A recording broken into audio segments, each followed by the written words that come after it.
Hi friends, welcome back to my channel Bombat recipes Kannada. Friends, ಇವತ್ತು ನಾನು ಮನೆಯಲ್ಲೇ ಸುಲಭವಾಗಿ ಇನ್ಸ್ಟೆಂಟ್ ಆಗಿ ಡಿಫ್ರೆಂಟ್ ಆಗಿ ಯಾವ ರೀತಿಯಾಗಿ ಸಾಫ್ಟ್ನೆಸ್ ಮತ್ತು ಸ್ಪಾಂಜಿ ಆಗಿರುವಂತಹ ಗುಲಾಬ್ ಜಾಮೂನ್ ಮಾಡೋದು ತಿಳಿಸ್ಕೊಡ್ತಾ ಇದ್ದೀನಿ. ತುಂಬಾ ಚೆನ್ನಾಗಿರುತ್ತೆ. ಈ ರೀತಿಯಾಗಿ ಒಂದ್ಸರಿ ಮಾಡಿ ನೋಡಿ, ಎಲ್ಲರೂ ಕೂಡ ಇಷ್ಟಪಡ್ತಾರೆ. ಹಾಗಾದರೆ ಬನ್ನಿ ಯಾವ ರೀತಿ ಮಾಡೋದಂತ ಕ್ವಿಕ್ಕಾಗಿ ನೋಡ್ಕೊಂಬಂದ್ಬಿಡೋಣ. ಇನ್ನು ನಮ್ಮ ಚಾನಲ್ಗೆ ಸಬ್ಸ್ಕ್ರೈಬ್ ಮಾಡಿದ್ರೆ ಹೋಗ್ಬಿಟ್ಟು ಸಬ್ಸ್ಕ್ರೈಬ್ ಮಾಡ್ಕೊಳ್ಳಿ. ಬನ್ನಿ ಯಾವ ರೀತಿ ಮಾಡೋದಂತ ನೋಡೋಣ. ಇಲ್ಲಿ ನಾನು ಜಿ ಆರ್ ಬಿ ಕಂಪ್ನಿದು ರೆಡಿಮೇಡ್ ಮಿಕ್ಸ್ ತೊಗೊಂಡಿದ್ದೀನಿ ಗುಲಾಬ್ ಜಾಮೂನ್ ಮಾಡಲಿಕ್ಕೆ. ಒಂದು ಪ್ಯಾಕೆಟ್ ತೊಗೊಂಡಿದ್ದೀನಿ ನಾನು. ನಂತರ ಒಂದು ಪ್ಯಾಕೆಟ್ ಆಗುವಷ್ಟಿಲ್ಲಿ ನಾನು ಮಿಲ್ಕ್ ಪೌಡರ್ ತೊಗೊಂಡಿದ್ದೀನಿ, ಸಣ್ಣ ಪ್ಯಾಕಿದು. ಮತ್ತು ದೊಡ್ಡ ಪ್ಯಾಕೆಲ್ಲ ಹಾಕೋಕೆ ಹೋಗಬೇಡಿ, ಸಣ್ಣ ಪ್ಯಾಕು. ಮತ್ತು ಇಲ್ಲಿ ಚಿರೋಟಿ ರವೆ ತೊಗೊಂಡಿದ್ದೀನಿ, ಒಂದು 6 ಸ್ಪೂನ್ ಆಗೋಷ್ಟು ಹಾಕ್ಕೊತಾ ಇದ್ದೀನಿ ನಾನಿಲ್ಲಿ. ನೀವು ಮೈದಾನೂ ಕೂಡ ಯೂಸ್ ಮಾಡ್ಕೊಳ್ಬೋದು. ನಾನು ಮೈದಾ ಯೂಸ್ ಮಾಡಿಲ್ಲ. ಇವೆರಡು ಹಾಕೋದ್ರಿಂದ ನಮ್ಮ ಜಾಮೂನ್ ಎಷ್ಟು ಸ್ಪಾಂಜಿಯಾಗಿ ಬರುತ್ತೆ, ಅದಕ್ಕೋಸ್ಕರ ಹಾಕ್ತಾಯಿದ್ದೀನಿ. ನಂತರ ಇಲ್ಲಿ 1 ಸ್ಪೂನ್ ಆಗಿಷ್ಟು ತುಪ್ಪ ಹಾಕ್ಬಿಟ್ಟು ಚೆನ್ನಾಗಿ ಹೊಂದ್ಕೊಳ್ಳೋ ರೀತಿಯಾಗಿ ಮಿಕ್ಸ್ ಮಾಡ್ಕೊಳ್ಳಿ.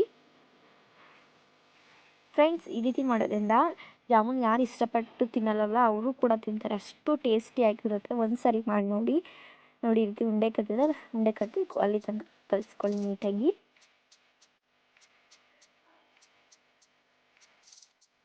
ನಂತರ ಸ್ವಲ್ಪ ನೀರು ಹಾಕ್ಕೊತ ಚೆನ್ನಾಗಿ ಮಿಕ್ಸ್ ಮಾಡ್ಕೊಳ್ಳಿ. ಫ್ರೆಂಡ್ಸ್, ನಿಮ್ಮ ಪಾಮಿಂದ ಕಲಿಸ್ಬೇಡಿ, ನಿಮ್ಮ ಫಿಂಗರ್ಸಿಂದ ಕಲಿಸ್ಕೊಳ್ಳಿ. ಏನಾಗುತ್ತೆ ಅಂದರೆ ನಮ್ಮ ಜಾಮೂನೇ ಸ್ಪಾಂಜಿ ಆಗೋದಿಲ್ಲ, ಒಂದು ರೀತಿ ಗಂಟು ಆದಂಗೆ ಆಗುತ್ತೆ. ಅದಕ್ಕೋಸ್ಕರ ನೋಡಿ, ಇದು ಕ್ರಂಬಲ್ ಟೆಕ್ಸ್ಚರ್ ಬರಬೇಕು.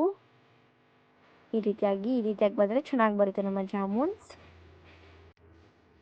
ಈಗ ಒಂದು ಬೌಲ್ನ ಮುಚ್ಚಿ ಒಂದು 10 ನಿಮಿಷ ಇಟ್ಕೊತಾ ಇದ್ದೀನಿ. ಅಷ್ಟರಲ್ಲಿ ಶುಗರ್ ಸಿರಪ್ ಮಾಡ್ಕೊಳ್ಳೋಣ. ಇಲ್ಲಿ 2 ಕಪ್ ಆಗೋಷ್ಟು ನಾನು ಸಕ್ಕರೆ ತೊಗೊಂಡಿದ್ದೀನಿ. ನಂತರ 5 ಕಪ್ ಆಗೋಷ್ಟು ನೀರು ತೊಗೊಂಡಿದ್ದೀನಿ. ಇದು ಕುದ್ಬಿಟ್ಟು ಕಮ್ಮಿ ಆಗುತ್ತೆ ಕ್ವಾಂಟಿಟಿ, ಅದಕ್ಕೋಸ್ಕರ 1 ಕಪ್ ಎಕ್ಸ್ಟ್ರಾ ಇಡ್ತಾ ಇದ್ದೀನಿ. 2 ಕಪ್ ಆಗೋಷ್ಟು ಇದು ಕಮ್ಮಿ ಆಗುತ್ತೆ, ಅದಕ್ಕೋಸ್ಕರ 1 ಕಪ್ನ ಜಾಸ್ತಿ ಇಟ್ಟಿದ್ದೀನಿ. ನಂತರ 3 ಏಲಕ್ಕಿ ಹಾಕ್ತಾ ಇದ್ದೀನಿ. ನಂತರ 1 ಸ್ಪೂನ್ ಆಗೋಷ್ಟು ಇಲ್ಲಿ ರೋಸ್ ವಾಟರ್ ಹಾಕ್ತಾ ಇದ್ದೀನಿ. ರೋಸ್ ವಾಟರ್ ಇದ್ದರೆ ಯೂಸ್ ಮಾಡ್ಕೊಳ್ಳಿ, ಇಲ್ಲಾಂದರೆ ಇದು ಆಪ್ಷನಲ್. ಇದ್ದರೆ ಯೂಸ್ ಮಾಡ್ಬೋದು, ಇಲ್ಲ ಸ್ಕಿಪ್ ಮಾಡ್ಕೊಳ್ಳಿ. ಹಾಕ್ಬಿಟ್ಟಿದ್ದು ನಾನು 10 ನಿಮಿಷ ಹಾಗೆ ಚೆನ್ನಾಗಿ ಕುದಿಸ್ಕೊಳ್ತೀನಿ. ಇಲ್ಲಿ ಅಷ್ಟರಲ್ಲಿ ಹಿಟ್ಟು ಕೂಡ ಚೆನ್ನಾಗಿ ನೆಂದಿದೆ. ಇವಾಗ ಇನ್ನೊಂದ್ಸರಿ ಸ್ವಲ್ಪ ನಾದ್ಕೊತಾ ಇದ್ದೀನಿ. ನಾದ್ಕೊಂಡು 2 ಭಾಗಕ್ಕೆ ಡಿವೈಡ್ ಮಾಡ್ಕೊತಾ ಇದ್ದೀನಿ. ಈಗ ಕೈಗೆ ಒಂದು ಸ್ವಲ್ಪ ಎಣ್ಣೆ ಅಥವಾ ತುಪ್ಪನ ಸ್ಪ್ರೆಡ್ ಮಾಡಿಕೊಂಡು ಚೆನ್ನಾಗಿ ರೌಂಡ್ ಮಾಡಿಕೊಡಿ. ಎಲ್ಲೂ ಕೂಡ ಅದು ಬ್ರೇಕ್ ಆಗಬಾರ್ದು, ಅದಕ್ಕೋಸ್ಕರ ಚೆನ್ನಾಗಿ ರೌಂಡಾಗಿ ಮಾಡ್ಕೊಳ್ಳಿ. ಆವಾಗ ಚೆನ್ನಾಗಿ ಬರುತ್ತೆ ನಮ್ಮ ಜಾಮೂನ್ಸ್. ನೋಡಿ, ಈ ರೀತಿಯಾಗಿ ಮಾಡಿಟ್ಕೊಂಡಿದ್ದೀನಿ. ಈಗ ಈ ರೀತಿಯಾಗಿ ಇದು ಗಟ್ಟಿ ಆಗಬಾರ್ದು, ಅಂದರೆ ಮೇಲೆ ಬ್ರೇಕ್ ಆಗಬಾರ್ದು ಅನ್ನೋಕ್ಕೋಸ್ಕರ ಅದನ್ನು ಮುಚ್ಚಿಟ್ಟಿದ್ದೀನಿ ಅಷ್ಟೇ. ನಂತರ ಎಣ್ಣೆ ಕಾಯ್ಲಿಕ್ಕೆ ಇಟ್ಟಿದ್ದೆ, ಲೋ ಫ್ಲೇಮಲ್ಲೇ ಇಟ್ಕೊಂಡು ಕರ್ಕೊಳ್ಳಿ. ಆವಾಗ ಒಳಗೆಲ್ಲ ಬೇಯುತ್ತೆ, ತುಂಬಾ ಚೆನ್ನಾಗಿ ಬರುತ್ತೆ. ಕೇಕ್ ಎಲ್ಲ ಯಾವ ರೀತಿಯಾಗಿ ಸ್ಪಾಂಜಿಯಾಗಿರ್ತಲ್ಲ ಅಷ್ಟು ಚೆನ್ನಾಗಿ ಬರುತ್ತೆ ಫ್ರೆಂಡ್ಸ್. ಈಗ ಒಂದೊಂದೇ ಹಾಕ್ಕೊಂಡು ಚೆನ್ನಾಗಿ ಕರ್ಕೊತಾ ಇದ್ದೀನಿ. ಒಮ್ಮೆಲೆ ಜಾಸ್ತಿ ಎಲ್ಲ ಹಾಕೊಳ್ಳೋಕೆ ಹೋಗಬೇಡಿ, ಹಾಕ್ಕೊತಾ ಇದ್ದೀನಿ ಅಷ್ಟನ್ನು ಕೂಡ. ಫ್ರೆಂಡ್ಸ್, ತೀರಾ ದೊಡ್ಡದು ಮಾಡ್ಕೊಳ್ಬೇಡಿ, ತೀರಾ ಸಣ್ಣದು ಮಾಡ್ಕೊಳ್ಬೇಡಿ. ನಾನು ಮಾಡಿರೋ ಕ್ವಾಂಟಿಟಿ ಸ್ವಲ್ಪ ದೊಡ್ಡದಾಗಿ ಇದೆ. ನೋಡಿ, ಈ ರೀತಿ ದಬ್ಬಣ ಇರುತ್ತಲ್ಲ ಅದರಿಂದ ಮಾಡ್ಕೊಳ್ಳಿ. ಆವಾಗ ಎಲ್ಲೂ ಕೂಡ ಇದಾಗೋದಿಲ್ಲ. ದೊಡ್ಡ ಸೌಟೆಲ್ಲ ತೊಗೊಂಡು ಮಿಕ್ಸ್ ಮಾಡಿಕ್ಕೆ ಹೋಗ್ಬೇಡಿ. ಇವಾಗ ಲಾಸ್ಟಿಗೆ ಏನು ತೆಗಿಬೇಕು ಅಂದಾಗ ತಕ್ಕೊಳ್ಳಿ. ಅವಾಗ ಅದರಲ್ಲಿ ತಗೊಂಡು ಒಂದು ಪ್ಲೇಟ್ ಮೇಲೆ ಇಟ್ಕೊತಾ ಇದ್ದೀನಿ. ಫ್ರೆಂಡ್ಸ್, ನೀವು ಪಾಕಕ್ಕೆ ಹಾಕಬೇಕಾದ್ರೆ ಇದರಲ್ಲಿ ಒಂದಾದರೂ ಕಂಪ್ಲೀಟಾಗಿ ಆರಿರಬೇಕು. ಅದಕ್ಕೋಸ್ಕರ ನಾನು ಜಾಮೂನೆಲ್ಲ ಮಾಡಿಟ್ಕೊಂಡು ನಂತರ ಪಾಕಕ್ಕೆ ಹಾಕ್ಕೊತೀನಿ. ಅದೇ ರೀತಿ ಎಲ್ಲದನ್ನು ಕೂಡ ಮಾಡಿಬಿಟ್ಟು ಹಾಕ್ಕೊತಾ ಇದ್ದೀನಿ. ಪಾಕ ನೋಡ್ಬೋದು, ಅದು ಕಂಪ್ಲೀಟಾಗಿ ಏನು ಆರಿಲ್ಲ.